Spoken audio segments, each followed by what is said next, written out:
Welcome to episode 3 of my video podcast series, HATORAID HOUR. If you're new to the channel, my name is Jordan, and I'm the HATORAID Cowboy, and this is my channel, HATORAID Cowboy Cinema. And as I said, this is a new series, new video podcast series, so welcome to the channel, and thank you for watching. So today I'm going to be talking about Anthem products, their MRX and AVM line, and 8K, because they've added some HDMI boards that support 8K now. So earlier today, I was perusing the internet and I decided I can't remember why I went to Anthem's website, but randomly, I guess not randomly, but I went to their website to look up something and I was greeted by a huge 8K sign, basically introducing the new MRX Gen 4 series audio video receivers now with 8K. And I say new because they're not really new. It's basically the same products, but now they're shipping with 8K on the HDMI board. So let's take a look. All right, so when you go to the Anthem website, this is the first thing you see. Introducing the MRX Gen 4 series audio video receivers now with 8K. So for those of you that don't know, back in 2021 or 2020, when these new receivers and processors started releasing with 8K, there was all kinds of problems with the HDMI boards with 4K 120 and 8K. So Anthem decided not to release their current line of receivers with 8K. They decided to wait, and they gave you the option of being able to send them in to update the HDMI board. And I'll talk a little bit about that later. But let's see what it says on the website. So it says, feel the power of every frame with the MRX series and its advanced 8K HDMI 2.1 platform with HDCP 2.3, featuring a total of 7 dedicated 8K inputs that support 8K 60Hz or 4K 120Hz pass-through. You can enjoy 8K quality video from all of your 8K source devices and amazing clarity. So, see all new models, or see all models. So, like I said, they have the MRX series and the 8K and the AVM series. So we'll click on here, and basically it's the exact same model that they released. It was either last year or 2020, but now they're actually shipping with 8K HDMI boards. And it's interesting that they have the name, they have 8K in the actual model number, I guess you could say, which I guess that's really all that they could do for consumers to be able to determine that these have 8K now. But I'm kind of wondering if they're going to keep that, or if eventually they're just going to drop that 8K and go back to the regular, MRX 1140, MRX 740.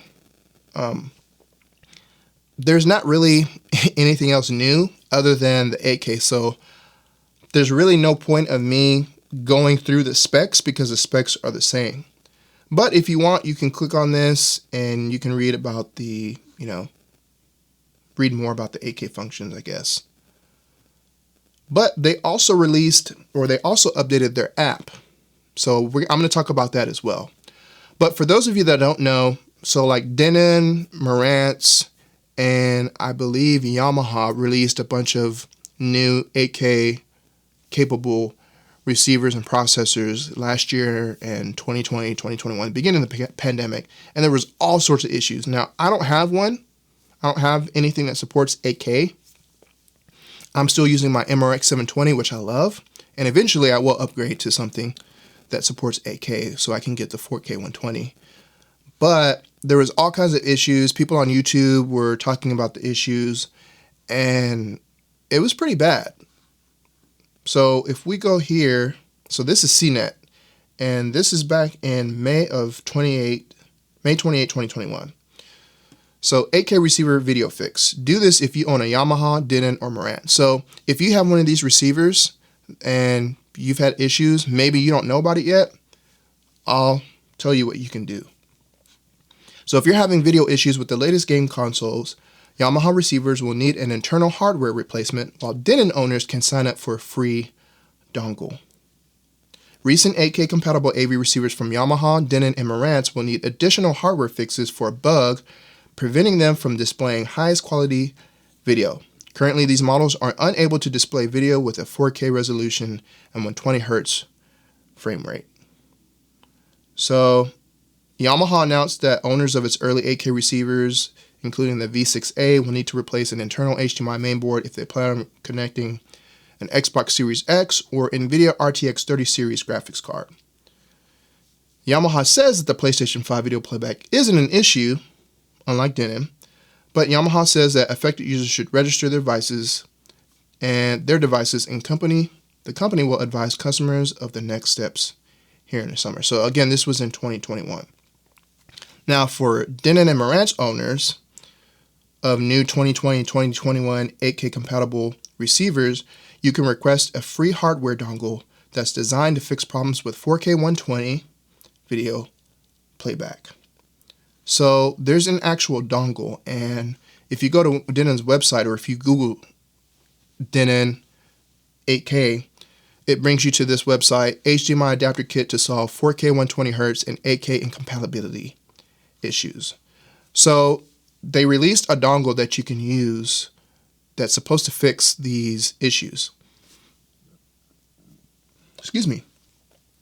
So the SPK618 HDMI adapter solution is designed to remedy a compatibility issue between select Denon AV receivers that support 4K 120 and 8K video resolutions with gaming consoles that support the same resolutions. So you may have noticed that if you experience a black screen or no audio when trying to pass 4K 120 and 8K signals from gaming devices, then this adapter is supposed to get you proper gaming experience. Now, this is interesting. It says you may register below before the 30th of September 2022, which is a little over or a little less than 2 months.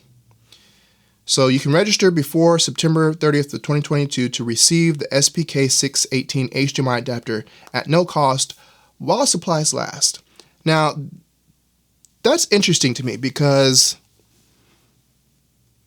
I don't really like that. Obviously, I don't have one of these receivers, but I feel like if a manufacturer shipped me a faulty product, there shouldn't be a time limit on it. There should be a one-time fix, and once you fix it, then anything else after that, you're going to have to pay for.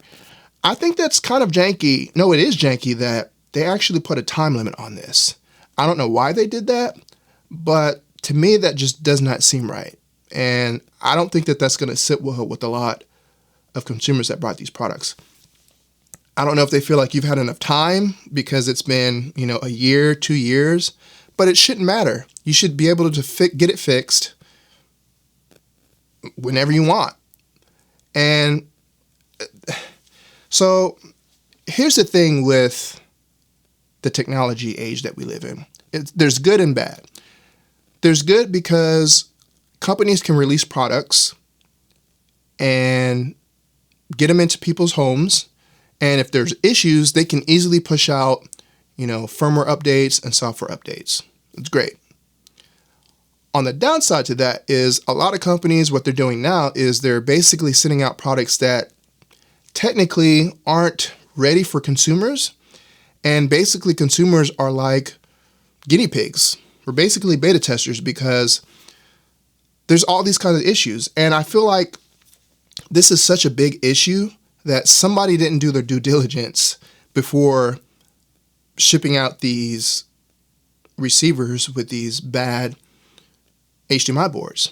And usually these companies use the same company that manufactures the HDMI board. So Marantz, Yamaha,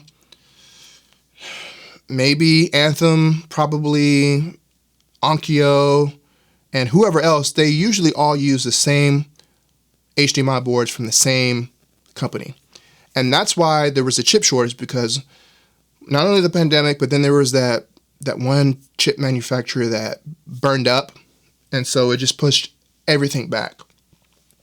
But I feel like somebody didn't do their due diligence because this could have easily been remedied. If you have to wait to release your products, just wait, because people don't want to deal with this. Because now you have people that have to, so you can either, like with Denon and Marantz, you can get this dongle, or with Yamaha, you can send in your product, and as well as Anthem if you don't have the new 8K receivers and processors with the 8K HDMI board. But I mean, think about how inconvenient that is. So I've got to take my receiver, I've got to unplug all my cables, unplug all my speakers. I have to get a box, and hopefully these manufacturers are going to, pay for shipping both ways. So I'm assuming, hopefully, they'll send the consumer an email with the shipping label. So now I've got to put it in a box. I don't know if they're going to send you a box or if you have to find your own box. Now I have to box it up, ship it. There's a chance that it could get damaged during shipping. Then I have to wait for it to be received. Then I have to wait for them to, replace the HDMI board. Then they have to ship it back to me, which again, you have to worry about it getting damaged during shipping. So, like, nobody wants to deal with that. And probably, I would more than likely, I don't know. I don't know what I would do. I would probably just wait, because I can't see anybody that wouldn't want to deal with that. But you have this dongle that you can choose from, which also isn't the best either, because this is how it works. So you have your 8K game console. Let's say you have, an Xbox Series X. You plug your Xbox Series X into this dongle, this adapter, and the HDMI in, and then HDMI out goes into your receiver. That's just a whole nother piece of equipment that I don't want to have to deal with. I want to be able to just plug my equipment directly into my receiver and just have it work.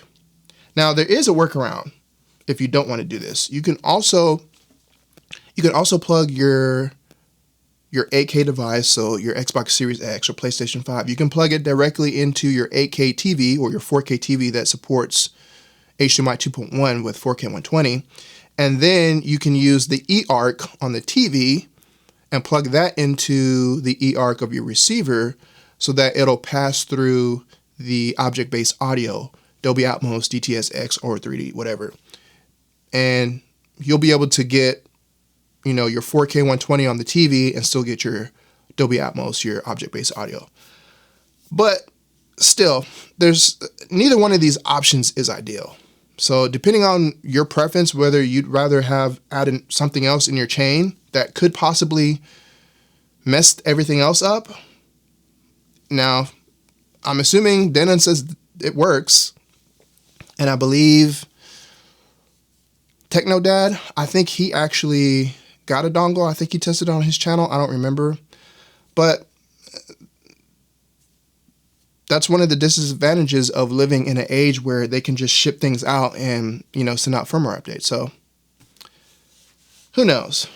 But I wanted to go back to Anthem's website because there was something that I wanted to look at here.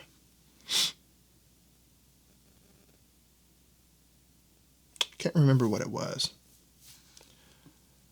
But yeah, so maybe I'll remember. But Anthem also updated their app. And let's take a look at that because they have actually improved the app. It was very, very basic before, but now you can do a lot. So I'm going to open up this app and actually, let me close that. So I'm going to turn on my receiver here because in order for this to work, I believe your receiver needs to be on. It didn't work before because it was off, and then once I turned it on, it connected. So I don't know if it needs to be on for the first time to connect to see your receiver or processor, but I'm going to open this up. So there's my Anthem MRX. So what's really cool about this app is you have a lot more control now. So before it was super basic, you didn't have all these controls, but now you can do all kinds of things. So if you take a look at the app, you can see I can control the volume, and you can't see it, but I'm looking at my receiver and this thing is instantaneous. Like there's no lag. So here you can change your HDMI inputs. I can mute if I want to. I can turn on or off ARC, room correction software. So, and then this, I can change from Dolby Surround to DTS Neural X, and I can change through the different sound formats on the Anthem. So go back to none. I can change to zone 2, then I can control that. Settings, I can control, the bass, the treble, the subwoofer, the front channel, center channel, surround, back, LFE. Now, this is actually useful.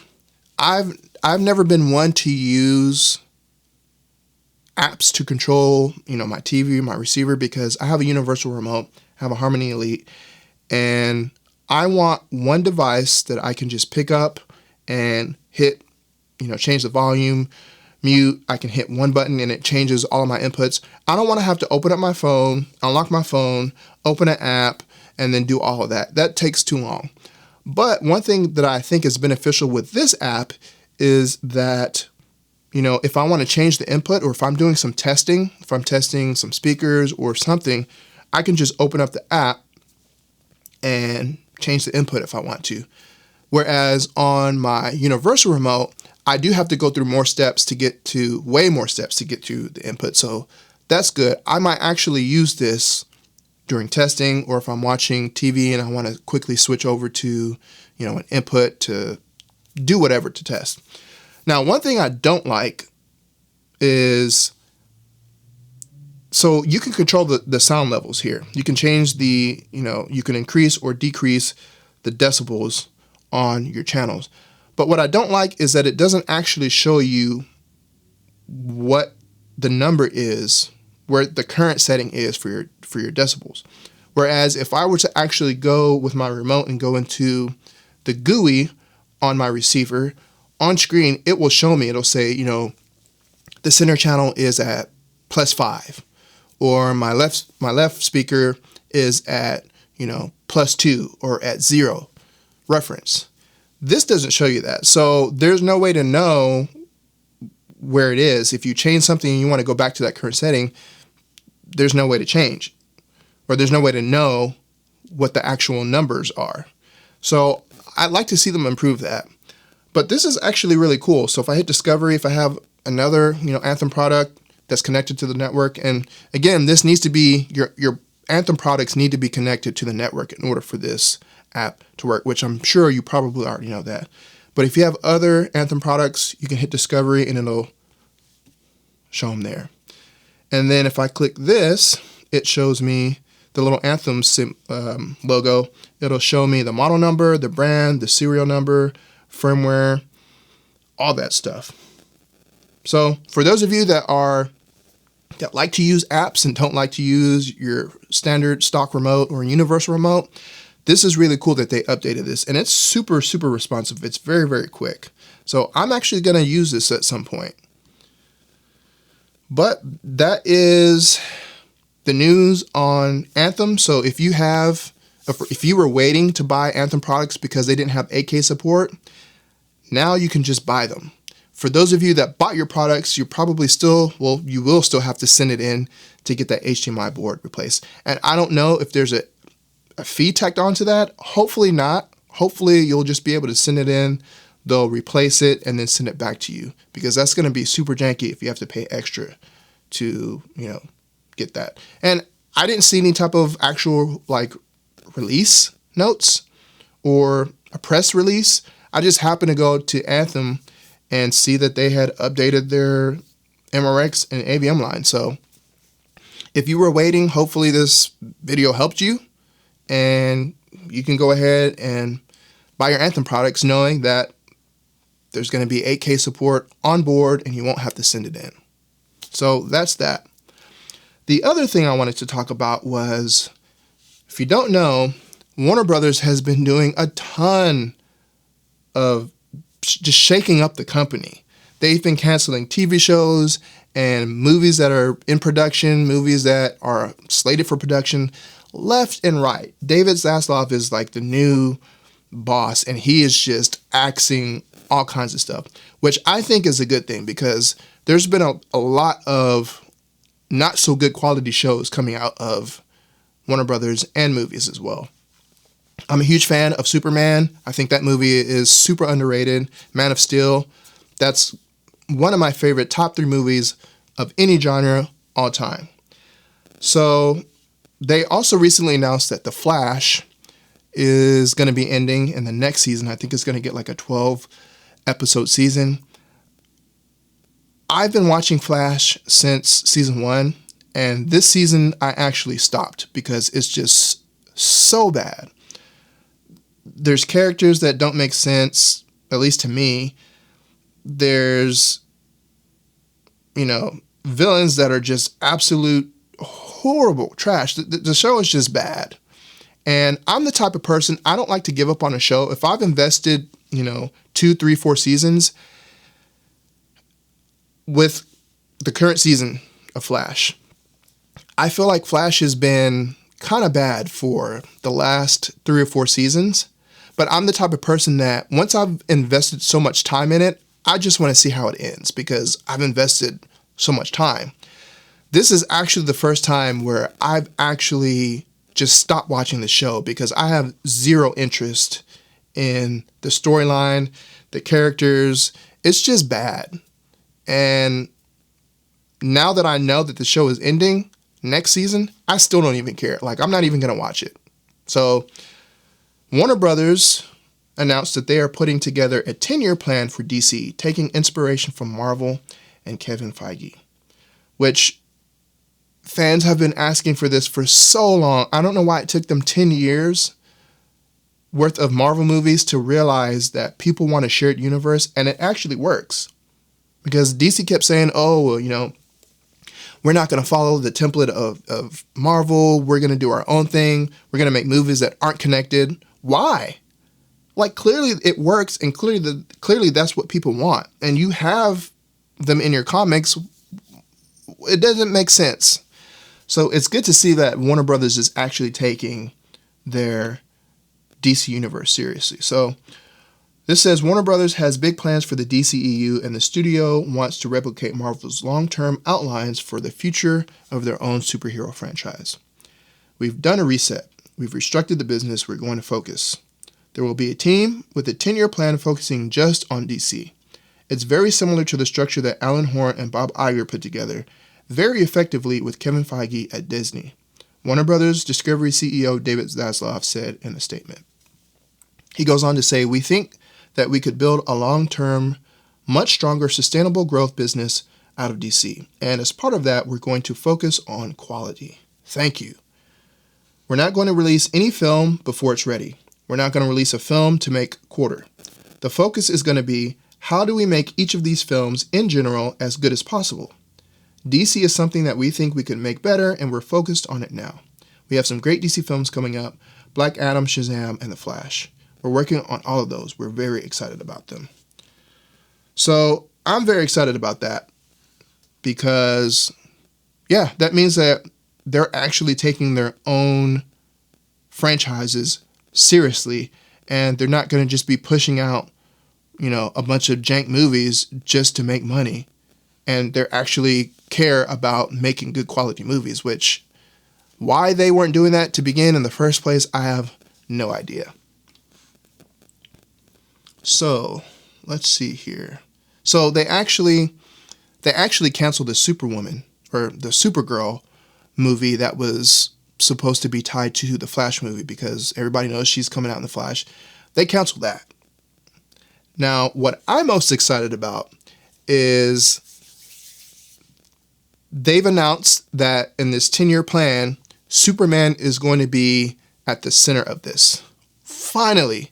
Like, you can't have a DC universe with no Superman or one movie or 2 movies without, with Superman. Like, I never understood that. One of their biggest, it's arguable whether Superman or Batman is DC's most valuable superhero. To me, it's Superman, but I could also understand Batman because I believe Batman is older than Superman as far as, comics go when they were created. So, let's see. This says, Take a look at this. Good news for Superman. Supergirl, Sasha Calle movie likely canceled. So there looks to be good news if you're a Superman fan, as it is reported the Supergirl, Sasha Calle movie is likely canceled and won't be moving forward. The news comes from Rolling Stone in their report about the Batgirl cancellation, where the following about the Supergirl movie is mentioned. So I want to scroll down to where it talks about Superman. Why the cancellation of the Supergirl movie means good things for Superman is because it has previously been reported by Deadline that Supergirl was a way being used to reboot Superman, with rumors offering the Sasha Calle Supergirl would be a replacement for Superman. A recent test screening for The Flash seems to indicate that that was the plan, as scenes in The Flash involving Supergirl are said to have basically reshot scenes involving Michael Shannon as Zod. Interesting. And Zack Snyder's Man of Steel starring Henry Cavill. The news of the Supergirl cancellation isn't also surprising, as it has been said Warner Bros. Discovery CEO David Zaslav is keen on using Superman as a big part of his DC universe. So this is awesome news, and I really, really, really hope that Henry Cavill is going to come back as Superman. I know he can't play him forever, and he's getting to the age where he's going to start getting old. I mean, I think we're the same age. I'm 38. I believe he's either 37 or 38. So he's not going to be able to do those rigorous workouts for much longer. But if they can, I don't know what the timeline is. Obviously, they said they have a 10-year plan, but I think that's still being worked out. So hopefully we can get a couple more movies at least with Henry Cavill. I don't know if he's going to come back. I don't know if he wants to come back. But I really, really hope that we get to see more of Henry Cavill's Superman. So I've got 3 minutes left on my recording on my camera. So I'm probably just going to go ahead and end it there for episode 3. Let me guys know what you think about Anthem. Let me guys know what you think about the DC news, because that's huge. And I know a lot of people you watching, a lot of people that are watching, you like movies, you like home theater, and let me know what your thoughts are on DC's 10-year plan and what you think about Superman, them doing just a complete 360 and now including Superman, because it looked like they were trying to push Superman just kind of to the back, which makes absolutely no sense. But I think all those people were basically fired and gone now, and now that David Zaslav is in charge, that's a completely different story. So let me guys know what you think in the comments. And again, I have created a Patreon account. So go to my Patreon, check that out. I'm going to be posting some content on there. I'm going to be posting a lot of content on the progress of my office/YouTube studio. I'm going to be posting some stuff on Instagram as well, but I'm really going to be focusing on the Patreon. So if you do sign up, I really appreciate it, because that's really going to help the channel. And I'm going to try to provide some behind the scenes content that I wouldn't normally get to post on YouTube. I am an Emotiva affiliate, for those of you that don't know, and hopefully soon. Could you say that again? Sorry. Really, Siri? Sorry about that. But hopefully soon I'll be able to start getting some products in on the channel to review, and I'm really excited about that. So there are some affiliate links in this video in the description. I have affiliate links to the Air 2 Plus, the B2 Plus, the T3 Plus, and the C3 Plus. So if you guys are interested in buying those, I would really appreciate it if you click on my affiliate links, because that will also help the channel, as I will get a small commission from that. All right, well, I'm going to end it here for episode 3 of HATORAID HOUR. Thank you for watching, and I will see you guys either in episode 4 or in another video. Make sure you like and subscribe and hit the bell notification so you know when I upload new content. Check you guys later.